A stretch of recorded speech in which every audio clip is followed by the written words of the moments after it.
Oke, baik saudara-saudara, kembali lagi bersama saya di Oloan King Channel. Salam sejahtera buat kita semuanya. Apa kabar nih dengan kalian? Semoga kita semua dalam keadaan sehat dan berada di lindungan yang Maha Kuasa. Di video kali ini, saudara-saudara, di sini kita bisa mendengarkan pernyataan terbaru dari Bu Widya dengan khasnya sentilan dan kritikan-kritikan keras. Seperti apa pernyataannya? Langsung saja kita saksikan.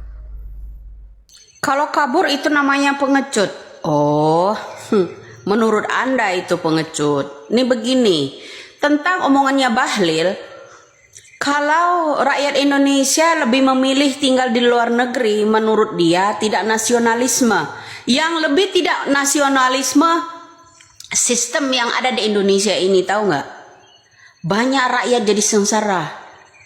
Terutama sistemnya yang diawali oleh yang namanya seorang Bahlil. Menteri ESDM-nya Prabowo, pilihan Jokowi. Ya kan? Kenapa? Diawali dari situlah. Tentang ucapan-ucapan Prabowo yang selama ini tidak ada sedikit pun kami menyulitkan kehidupan rakyat Indonesia. Namun nyata-nyatanya ya, kesulitan di dalam sistem yang dibuat kepemerintahan sekarang ini lebih-lebih gila dari awal-awal kepemerintahan sebelumnya. Tahu nggak? Jangan bilang ya, sampaikan sama si Bahlil kalau orang-orang di Indonesia berebutan tinggal mencari nafkah ke luar negeri ya, Jerman, negara lain, Australia dan sebagainya. Itu dianggap tidak nasionalisme ya. Orang-orang Jerman itu jiwanya banyak juga yang mencintai negara Indonesia. Karena itulah mereka banyak yang mensejahterakan rakyat Indonesia melalui lapangan kerja mereka. Lapangan kerja yang ada di Indonesia apa? Untuk kebijakan orang-orang asing. Banyak dikelola orang asing. Ya dah? Kekayaan yang ada di Indonesia untuk yang seharusnya mempekerjakan rakyat Indonesia, bangsa Indonesia, minimnya umur, ya segala macam sistem yang ada di Indonesia, pentok umur lah apalah. Di negara lain mah tidak ada peraturan seperti itu. Yang penting masih bernyawa, yang penting ada keterampilan.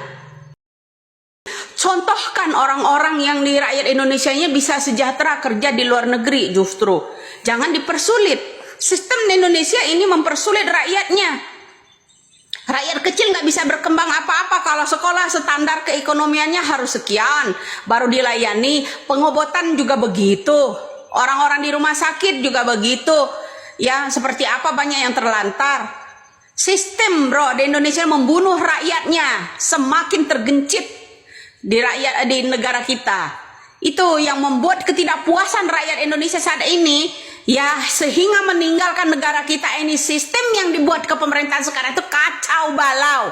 Apalagi tentang perundang-undangan. Lihat di Palembang ada orang-orang tuanya yang dibunuh, Polda pun tak pernah datang kunjungin atas kejadian yang diperbuat oleh anak buahnya.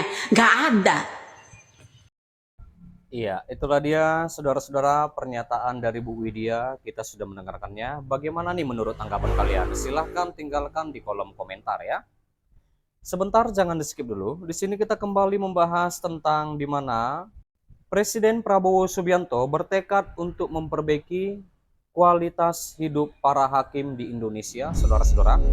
Di mana kepala negara menyampaikan tekad tersebut saat memberikan sambutan pada acara sidang istimewa laporan tahunan Mahkamah Agung itu di Jakarta pada Rabu 19 Februari 2025. Dan ia menekankan tekan ini akan ditindaklanjuti melalui kerjasama dengan anggota legislatif.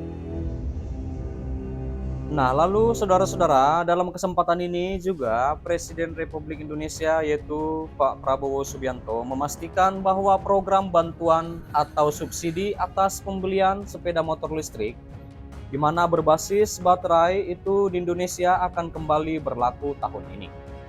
Hal tersebut juga diungkapkan saudara-saudara saat memberikan pernyataan pers tentang kewajiban menyimpan devisa hasil ekspor sumber daya alat atau SDA itu di dalam negeri yang disiarkan secara daring lewat YouTube Sekretariat kepresidenan.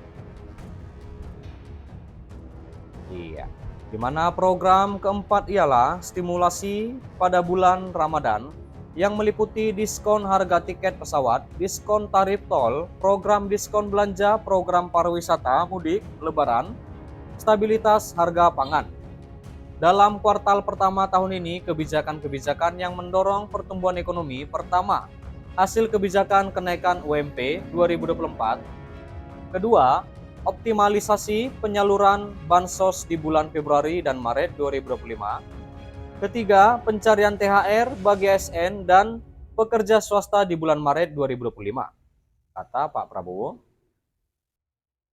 Nah, lalu yang keempat, saudara-saudara, itu stimulus pada bulan Ramadan yang meliputi diskon harga tiket pesawat, diskon tarif tol, program diskon belanja, program pariwisata mudik lebaran, dan stabilitas harga pangan.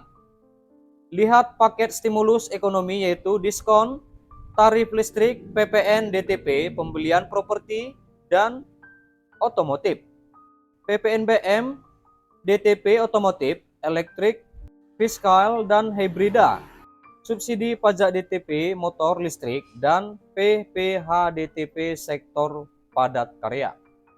Tegas Pak Prabowo. Nah, lalu saudara-saudara, yang keenam, itu ada optimalisasi program makan bergizi gratis. Yang ketujuh, optimalisasi penyaluran KUR atau KUR. 8. Panen padi terrealisasi secara optimal, di mana sudah ada laporan bahwa produksi beras kita meningkat secara signifikan. Iya. Sayangnya pada kesempatan tersebut dirinya tidak merinci seperti apa skema subsidi motor listrik di anggaran 2025 ya, saudara-saudara. Iya. Baik, sampai di sini dulu pertemuan kita, pembahasan kita.